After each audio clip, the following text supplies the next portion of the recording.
So I'm going to quickly go over some tips on using Microsoft Teams in case you may not be familiar with the application. I know a few of you have attended our workshops before, so I'm going to keep it quick.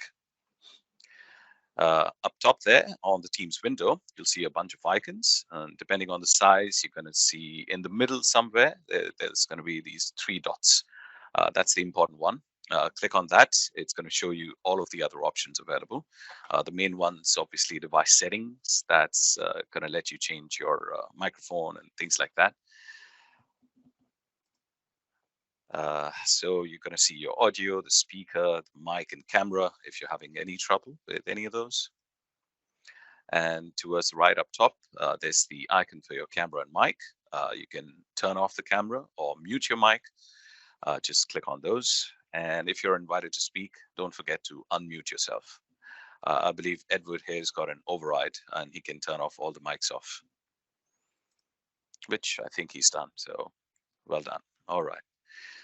Left one there is the icon to show the participants of the session. Click on that and you're going to see everyone present in the meeting. Next one along is the chat icon. You click on it and it opened up the chat box. That's going to sit pretty on the right of your window. Down there where it says type new message, you can attach files and emojis and GIFs and stickers.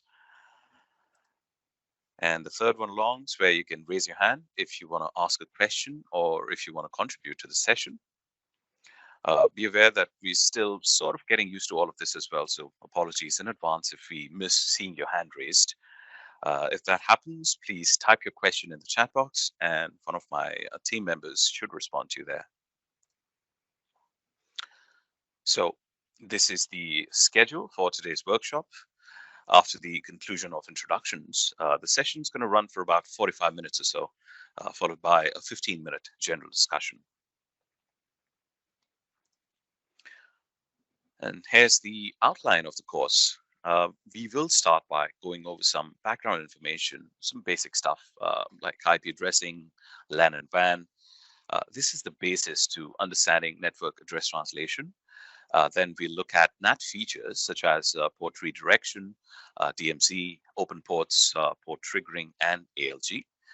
We will also go over some additional features of NAT and wrap things up nicely with a few useful troubleshooting tips. So before we get into the thick of things and start discussing NAT and port redirection, it'll be wise to refresh some IP basics. So please bear with me for a few slides. I promise to keep it quick and relevant. So in an IP-based network, each device, that is a computer or a printer, a server or a camera or a telephone, needs a unique IP address to identify itself on the network. There's two types, public and private. The public IPs are used on the internet and private IPs are used inside the LAN and do not connect to the outside web. Here we have the private IP address ranges, which are reserved for use on internal networks.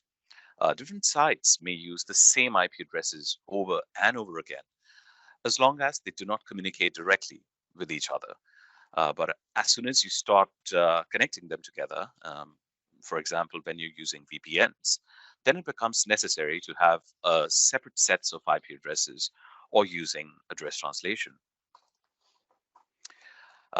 Now, the IPv4 set of IP addresses, which is 32 bits, has a limited number of addresses, which is 2 to the power 32, which is approximately 4.29 billion. And unfortunately, we've run out of those. And that's why for the last 15 or 16 years, network admins around the world have been trying to implement IPv6, which uses 128 bits, which is 2 to the power 128, which is 340 trillion, or this ridiculously large number that you see on the screen. This change to IPv6 is still under deployment today, and we do not have much choice as the number of IoT devices is increasing exponentially. We've already hit the ceiling for the maximum number of IPv4 addresses since 2017 for Africa, and 2019 for Europe and Middle East, and even 2011 for Asia and the Pacific region. There are some individual ISPs who have pools of unassigned IP addresses and could recycle addresses no longer needed by the subscribers, but that's only going to last so long. Do remember that the IPv6 isn't backwards compatible with IPv4, so they can't talk to each other as such. But a technique called dual stacking allows them to coexist on the same network. Now, here's an updated graph from google.com/IPv6 website that shows the percentage of users that access Google over IPv6 from 2009 up to 2022. As you can see, it's reached 37% and is going up exponentially. So here's a basic LAN setup, which all of you network technicians should be very familiar with. This LAN configuration's got 4 devices, and each of them has a private IP. This constitutes a typical LAN as compared to the internet, which is considered as a wide area network. And in this picture, you can easily identify the 4 IP addresses, uh, which is 192.168.10.10 to 13. Usually these addresses have been assigned automatically by the DHCP server of the router. And on the top, you can see the WAN IP address of the router here, which is 123.24.25.1. The IP address that gets allocated to the WAN interface of the router can be either public or private. The WAN connections using a USB 4G dongle mostly uses a private IP address since the modem's got built-in NAT that cannot be disabled. LTE WAN connections, when using one of the DrayTek LTE routers, will allocate a private IP, but it can be changed upon request to the service provider. We should note that some service providers are starting to use CGNAT, otherwise called carrier grade NAT, to conserve IPv4 address allocations. What this means is that the router will be allocated a private IP address for the WAN connection. And it's important to note that for port forwarding and port redirection to work, a public IP address is required for the router's WAN interface. Otherwise, you'll not be able to initiate a connection to the router from the internet. And to check the WAN IP address on the router, you can check the online status page or the dashboard. In this example, on the online status page, we can see that the WAN1 has IP address of 192.168.255.78 here, which is private. And what this means is that the connection's behind an ISP firewall and cannot be accessed directly from the internet. If that's going to be a problem, you'll need to approach your service provider to see if they can allocate a public IP address for you. However, for VPN, this isn't really a limitation anymore because DrayTek's got a solution called VPN Matcher, which will get around this problem. Okay, so I have an easy quiz question for you all. What IP address is required at the router's WAN interface to allow access from the internet? Please raise your hand if you know the answer, or easier still, just use that chat box to write your answer. Go for it.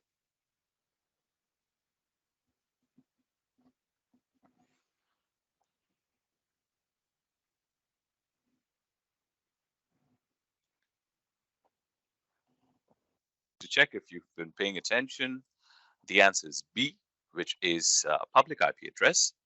The router's WAN interface must be reachable from the internet, and private IP addresses are usually behind a firewall or NAT, and hence they cannot be accessed directly. Moving on, let's look at NAT in more detail. NAT's an abbreviation for Network Address Translation, which is a mechanism where one or more private IP can be mapped to a single public IP. There's obviously a number of benefits of using NAT. These include saving on costs of applying for a range of public IP addresses. It helps to conserve the IPv4 address space, which is nearing exhaustion. Sufficient usage of IP addresses, where you have one internet routable IP address of a NAT gateway that can be used for an entire private network. Large companies with thousands of computers can also utilize NAT for the LAN and only require a small range of public IPv4 addresses. And finally, it can be used to enhance the security of the internal network by obscuring the IP addresses. There are several internet-based attacks based on IP addresses, and since the attacker cannot be aware of any private IPs, the NAT function can protect your internal network too. Here you can see that the router is in action, providing NAT, allowing several LAN users to access the internet using a single WAN IP address. So any local user that's communicating with the internet will show the same public IP address, which in our examples 123.24.25.1. So far, so good. But what happens if we want specific traffic to be directed to a specific device on the LAN? How's the router know which device to send that traffic to? To get around this issue, we use what is known as ports. For each WAN IP, there are 65,536 ports for TCP and the same for UDP. You may use any external port as long as it isn't already in use by another device on the network, bearing in mind that some ports are reserved for special purposes. For example, HTTP uses port 80, HTTPS uses port 443, and RDP uses port 3389. So down the bottom there, we've decided we want any external packet that's going to our public WAN IP address on port 85 to be directed to the PC with the private LAN IP 192.168.1.10. Packets on port 86, we want to go to 1.11. Port 87, we want to send to 1.12. And any packets on port 88, we want to go to 1.13. So how do you actually make that happen? The answer of that is port redirection. Port redirection allows external devices out on the web to access an internal device behind a router with a private LAN IP.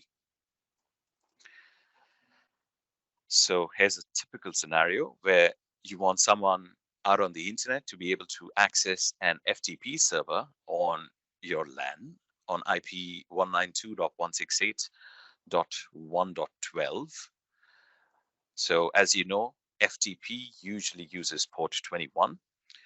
Any visitors who want to access our FTP server can either use an FTP client or they just add a :21 after the router's WAN IP address in most web browsers. For example, 220.135.240.207:21. Now, the router won't know what to do with that traffic yet, so our visitor won't be able to access the FTP server with that information alone. What we need to do is to tell the router that any traffic coming in on port 21 needs to be directed to the FTP server on LAN IP 192.168.1.12. This setting is under NAT port redirection in DrayTek routers and is pictured here. This is what the rule is going to look like. The mode can be single port or a range of ports, bearing in mind that'll also direct those ports to consecutive LAN IP addresses per the note down the bottom there. Service name can be anything you like. We've named this one rule port 21, but we could have called it FTP or anything else. The protocol here can be TCP or UDP. For FTP, we need the TCP. The WAN interface then comes into play if you've got multiple WAN connections and you want to direct traffic on port 21 if it comes from any WAN or if it comes from a specific WAN. The public port for FTP is 21. Private port's also 21, but could also be a different number if we want to get fancy and have our FTP server using a different port number, assuming that your FTP server software allows for that. The source IP, it can be any. If you want just anyone to be able to access our FTP server, as long as they've got the recognized username and password, or you can lock it down to a particular IP address or a group of IPs by creating objects down under the object setting menu. The private IP is, of course, the FTP server's LAN IP, which is 192.168.1.12 in this example.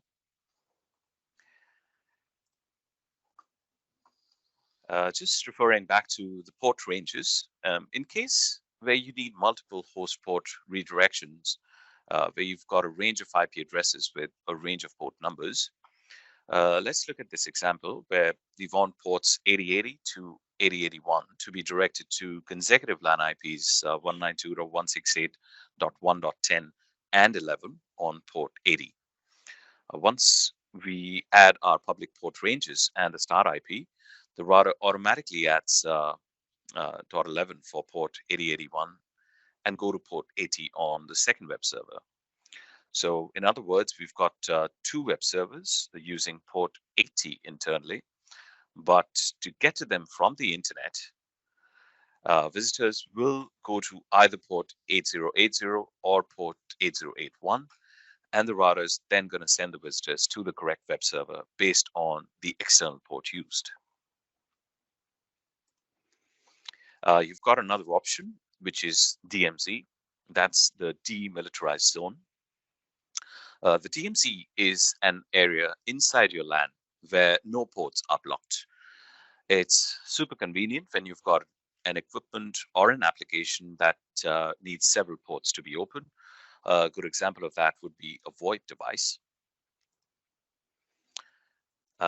This screen shows you a typical example where DMZ has been set on WAN 1 so that traffic on any port is directed to 192.168.1.10, which is our DMZ host. Obviously, it's going to leave our DMZ host completely exposed, but our other LAN devices will stay hidden. And to better protect the DMZ host, additional firewall rules will need to be in place to restrict unwanted traffic to the host.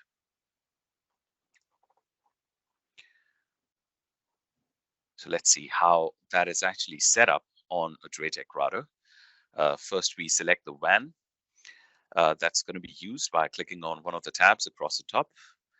And then you click on Choose IP to select the WAN IP address of your DMZ host. You should note that the option to set true IP DMZ has been removed in the later firmware versions, but you may see it on your router if it's running an older firmware. Let's talk about that feature in the next few slides. In old routers or older firmware versions, you'll see a menu similar to this one.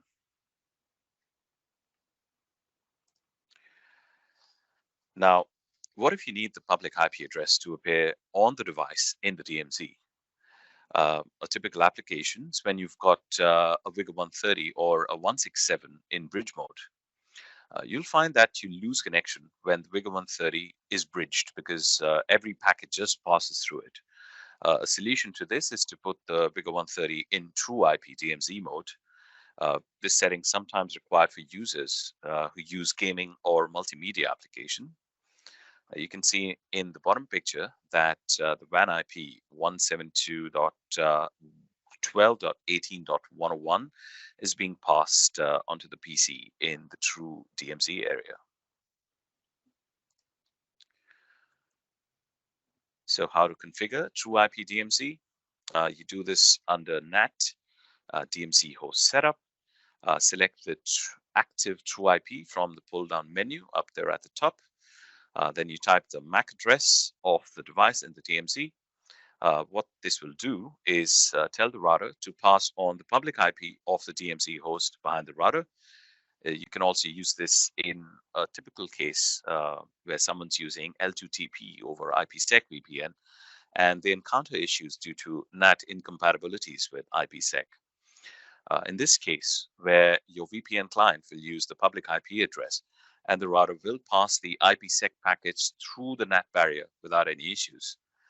Uh, this feature, as I mentioned, isn't available on all routers and is currently supported by Vigor 130 and the Vigor 2620. Now, here's an extension of DMZ host. It's where a router's LAN port can be designated as a physical DMZ port with its own subnet. So any device that gets connected to that port will be in the DMZ. It's useful if you've got a large number of devices which need to be in the DMZ.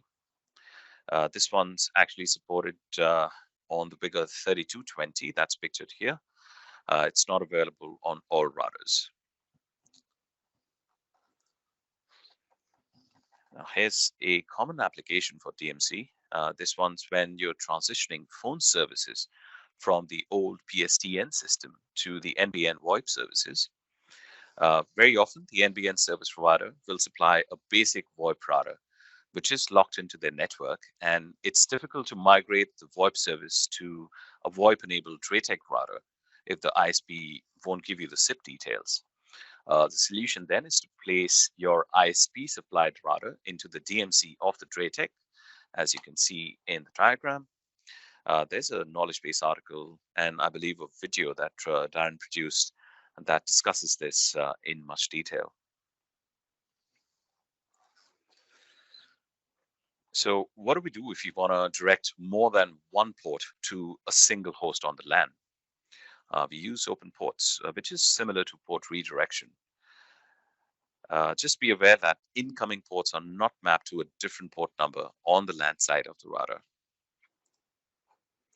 You're going to find this feature under the NAT heading in the router's menu. The screen shows you how to open port 25 and 110 to a LAN device with IP address 192.168.1.10.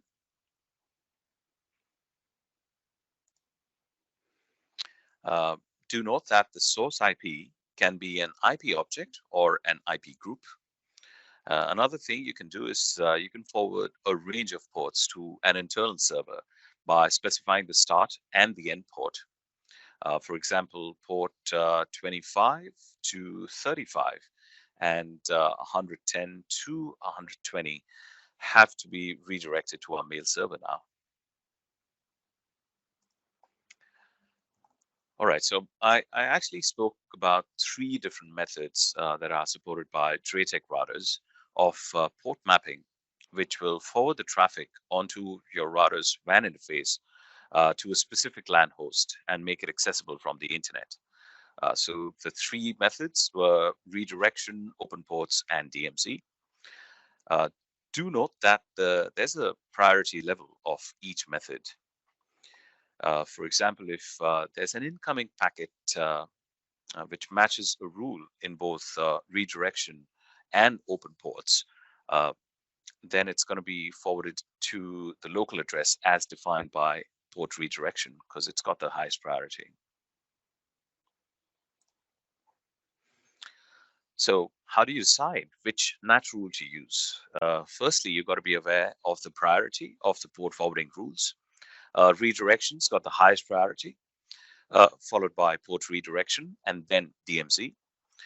Redirection is going to be used when you need to translate an incoming port to a different port on the LAN side. For instance, you've got a server using the same port as the router's management port, such as the TCP port 80 and 443. The range mode option is helpful when there is more than one server using the same port.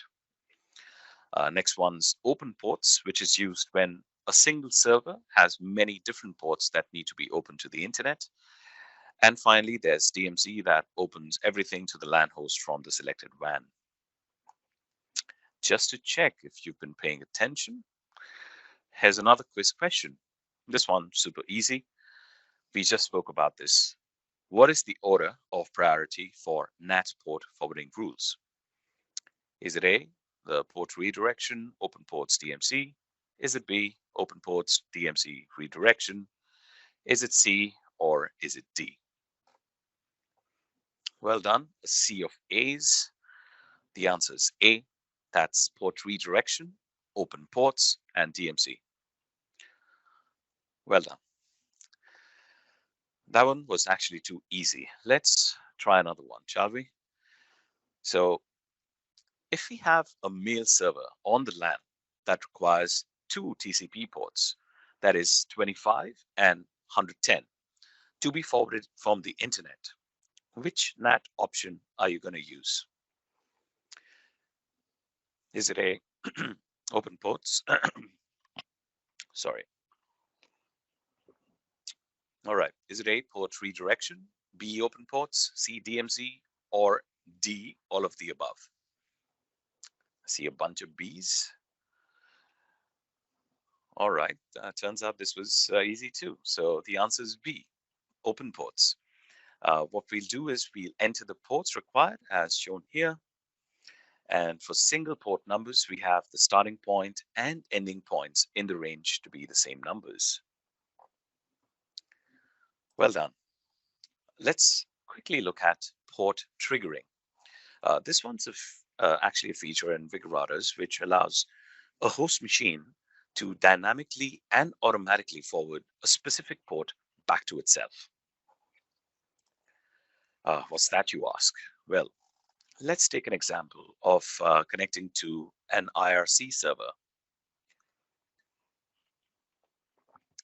Now, Internet Relay Chat needs to authenticate a username with the identification protocol via port 113.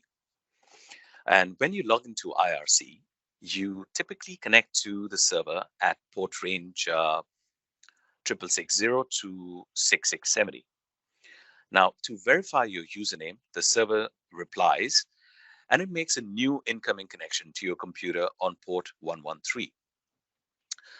This isn't going to work if you're behind NAT because the router doesn't know which computer the packet's for.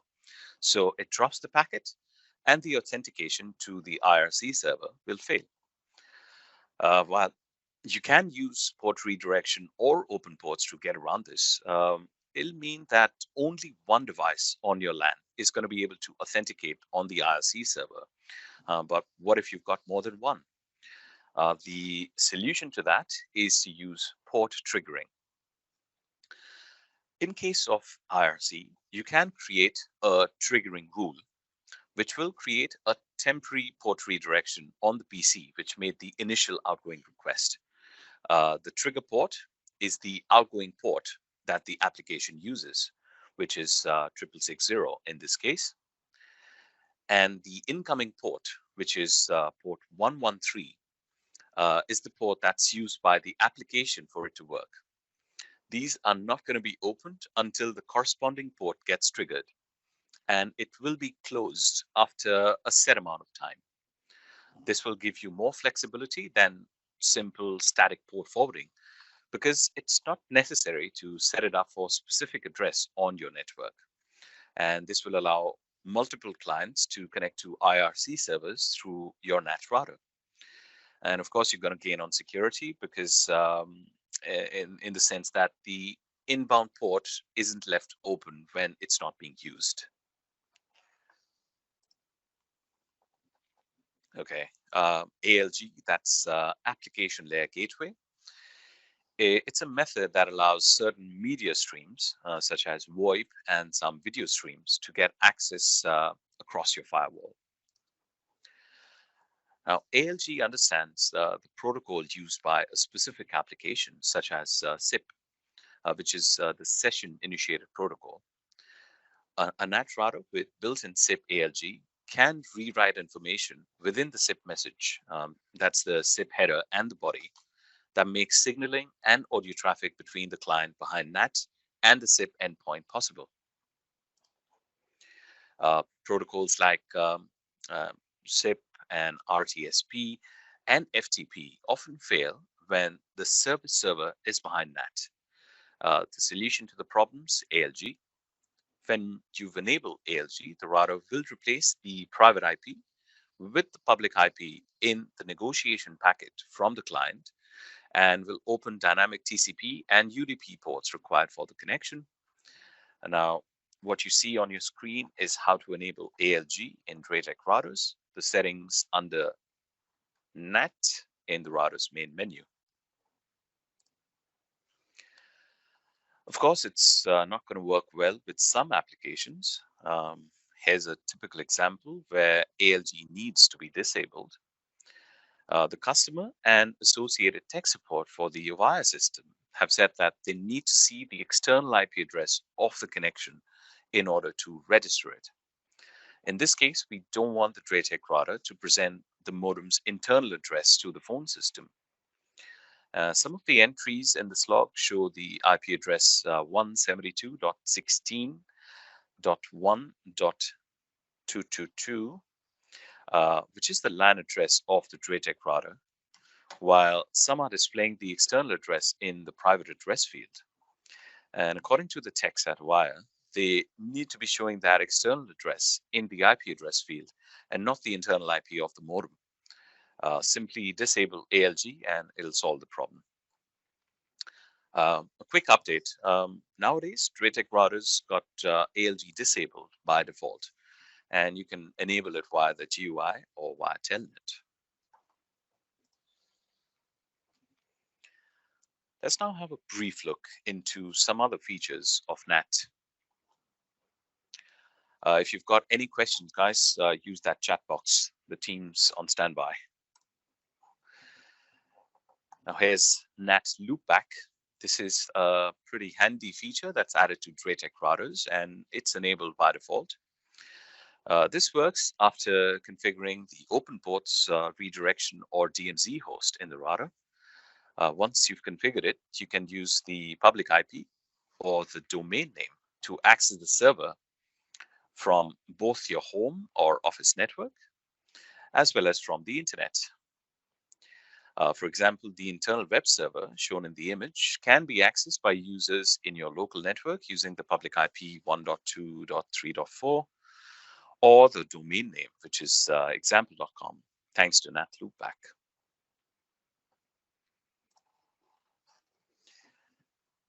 Here's another one, FastNAT.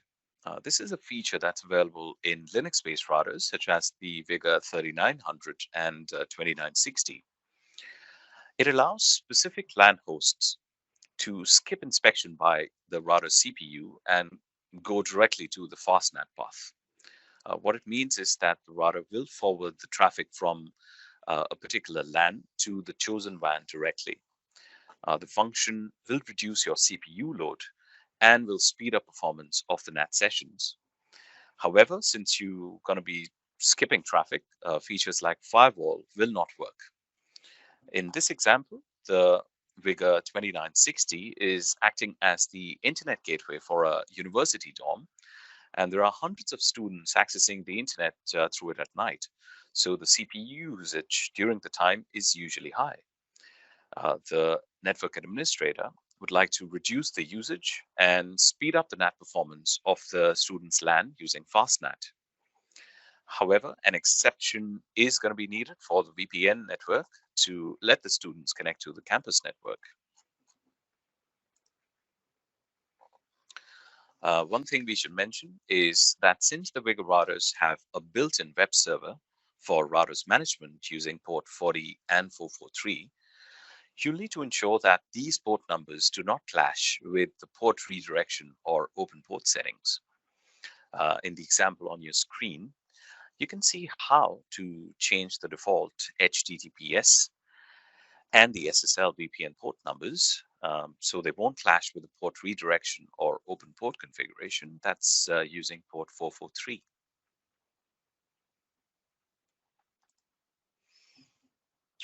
All right, enough of me talking. Time for a hands-on demo where Harvey's going to show you how to configure port redirection.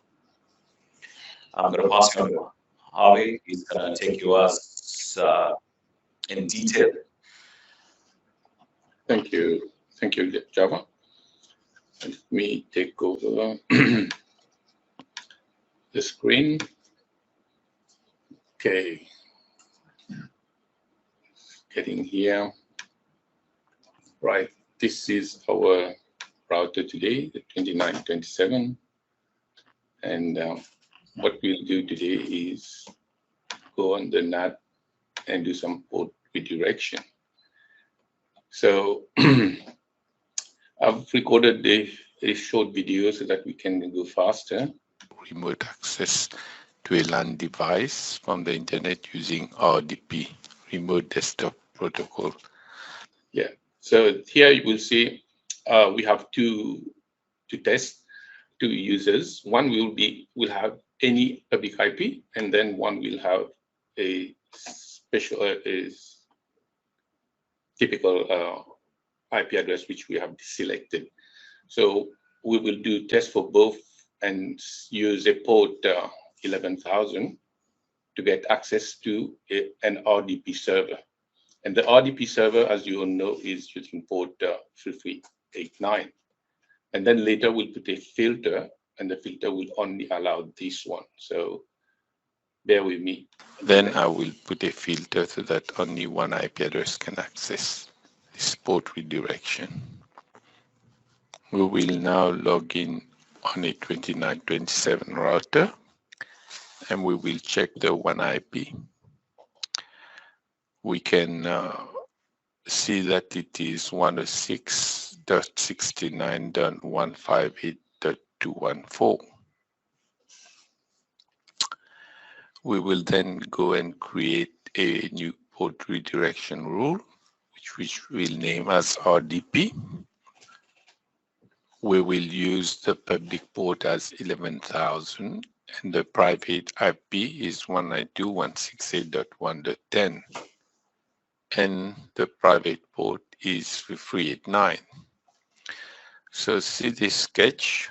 We will connect from the router on a LAN, and the RDP, we will type 192.168.1.10. And now we're on the remote desktop. You will see this beautiful background. And I will show you how to enable RDP in Windows PC. Just go to the system settings and go to the remote desktop and enable it.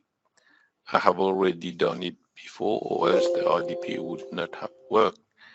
We now close this RDP window, and I show you the one IP again, which is 106.69.158.214.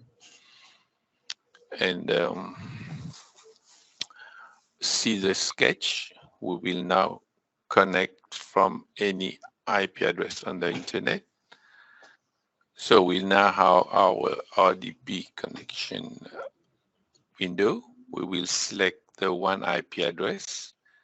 Note that the port number comes after a colon, 11,000, and we connect. The password is requested again, and there we go. We go on the remote PC. This is our background. Good. Now we close this remote desktop, and we will now add a filter to allow only one IP address to address the RDP. So we go to the port redirection and select the existing rule. Change the source IP address to an IP object. Of course, we need to define that object, which I did before, and call it test PC, to which we add the one IP which will be allowed, which is 203.45.166.174. So we will try now to RDP using any public IP address.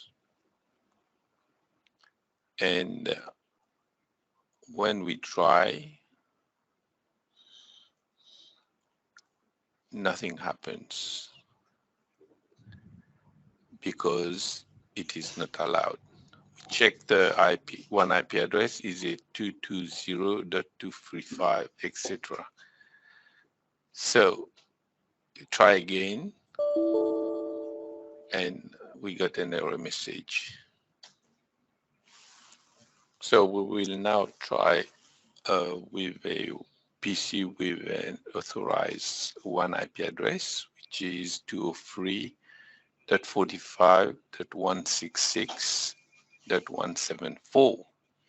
Here is our remote desktop window.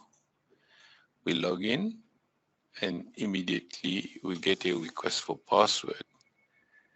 And now we jump on the remote PC again, and we check the LAN IP address, which is 192.168.1, and as usual. This concludes our demo on how to use port redirection on a DrayTek router and how to allow access from the internet using RDP. Okay, so feel free to ask any question for those who. Last time I think I did it a bit too fast, and so I've slowed down the video a little bit. All right, guys, pass you on back to Trevor. Thanks, Harvey.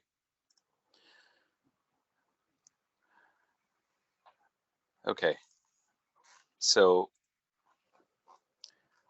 we're now gonna go over some NAT troubleshooting tips that may help you. Again, if there's any questions or any queries about what was shown in the demo, please feel free to ask. Use that chat box on the right there.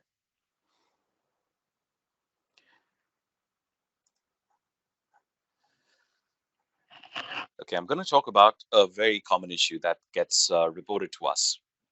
It is that some customers cannot access the local server from the internet, even though they have enabled port forwarding. As you can imagine, there's a number of possible causes. More details are available on page 53 of your training manual. The first one is that some service providers block incoming ports, such as port 40 and 443. Usually, you can get into your service provider profile and change the default settings to allow these ports through. Another cause is that the ports used are also used by the router's local service. So incoming connections to port 80, for example, are going to be intercepted by the router's management page and are not forwarded to the host on the LAN. The way around this is to change the default router management ports. Say you can set the management port to use 8080 instead of 80. And alternatively, you can use different incoming port numbers. Now, the third tip is to check that the LAN server does respond to connection requests. Sometimes it's as simple as a firewall on a Windows server that may be blocking the connection. Other items to check are that the server's default gateway must point to the router's LAN IP. Sometimes static routes or route policies can be directing the server to the wrong gateway. Also check that there are no firewall rules on the router that are blocking the connection to your server. And finally, if all else fails, simply capture the LAN WAN packets using Wireshark for analysis to find the cause. If you're not sure if the NAT and port forwarding are working, you can go to Diagnostics, NAT Session Table, and have a look at the entries.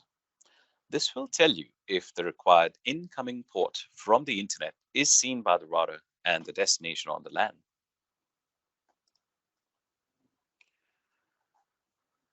Another thing to watch out for is the number of active session. If there are torrent or other peer-to-peer connections running, they can consume all the router's resources as well as the internet bandwidth. An easy way to prevent this is to limit the number of simultaneous NAT sessions, which is done in the bandwidth management sessions limit menu on the router.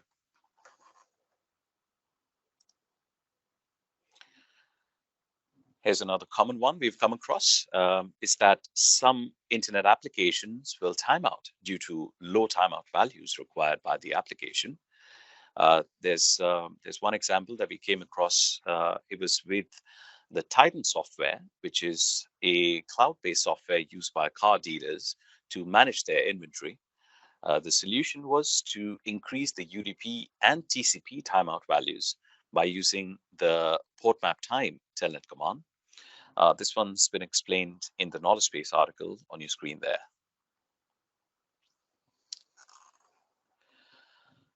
All right, that was fun, at least for me. So to summarize, today we started by looking at TCP IP and LAN basics, followed by network address translation.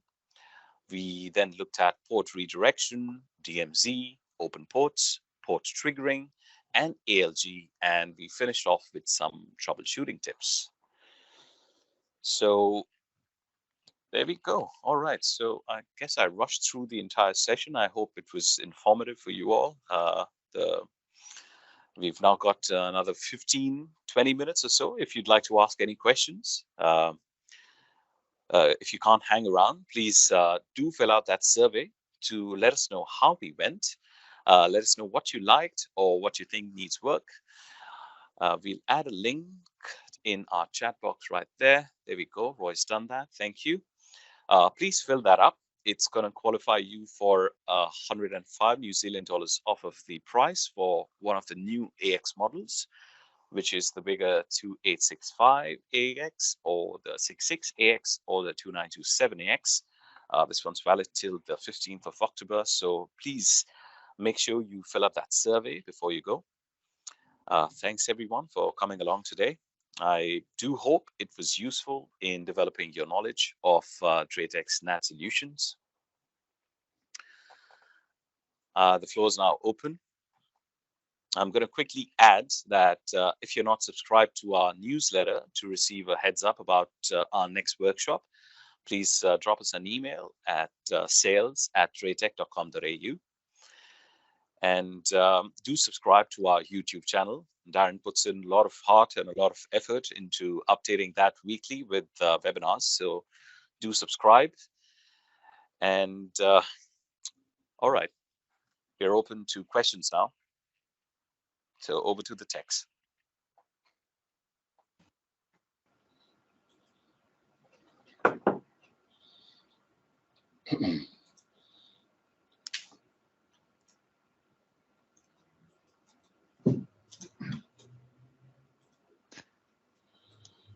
Well, it looks like you might have done a really good job there because everybody knows everything about netting on DrayTek routers now.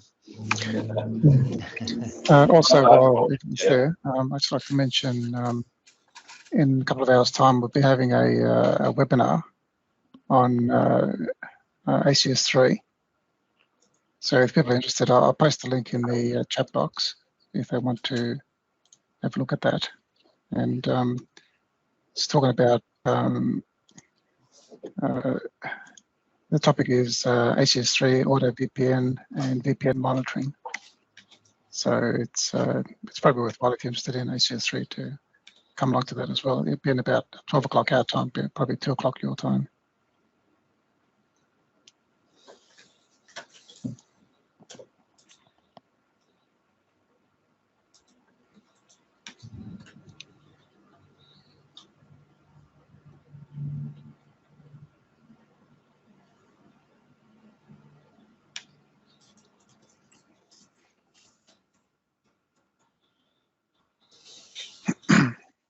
There was a question there about TV VLANs. I'm not too sure what you mean by TV VLANs. Is this for IPTV or? Yeah.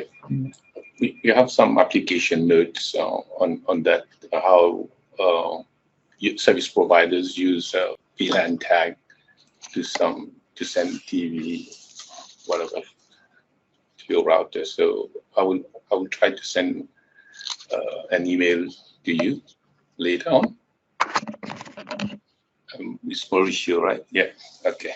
That also is noted. Okay. There's a question about page 37. Page 37 is about port triggering. That's what Java mentioned earlier. Yeah. Do you need more information on that? Or it's in the, you can look at page 37 in the manual. Java. Have a look at that, see if Page 37. see if it makes sense. Yeah. I think it's just because if you open a port for an IP address, only this IP address will be able to use that port. But what if we have a range of IP addresses wants to use the same port? So if you use a port triggering, the said port will be open for a few seconds or whatever you set it up, so that this port can be shared. So if I make a request using a port, the reply will be reserved for me because I triggered it. So for a few seconds, if you send me a acknowledgement or something like that, I will be able to reply. And then after that said time, the port will be open again, free for other people to reply. So yeah, that's what we're talking about. Yeah, I think what it's saying there is that for some applications they could use 2 ports, like this one's 6660, and also it sends a request on a different port number. So you enable port trigger to recognize the incoming port for the correct PC.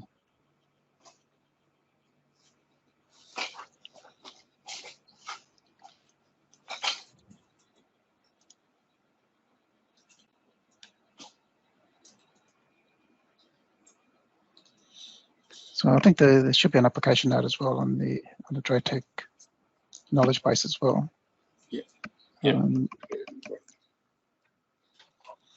But I'm not sure that's used that often these days, though.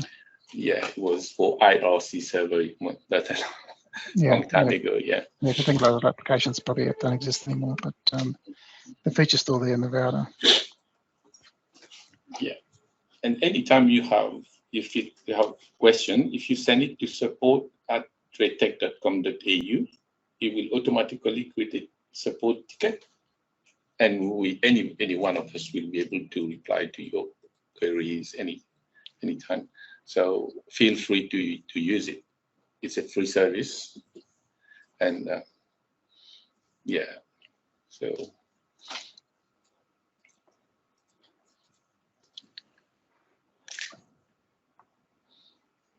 So any other questions?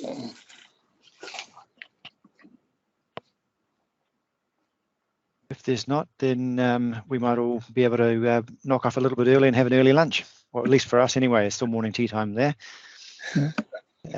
Thanks heaps, guys. That was really informative. I'm sure that everybody got at least a couple of gems out of that. So we'll be following up shortly to see how people have learned from it, and of course everybody who's still here and haven't left yet, just remember to fill in that survey form, and also the fact that we're offering those routers at a discounted price for the people who have attended and have filled out the survey forms. Okay, and also today's session's been recorded, and as soon as it's processed, I'll send the link to everyone if they want to watch the session again. It'll be probably later this afternoon. Thanks, Roy. Okay. Thanks, Lisa. All right, very good. We'll say farewell then. Take care, everybody. All right. All Right. Thank you. Thanks for joining in. Bye, everyone. Thanks. Cheers. Bye. Bye.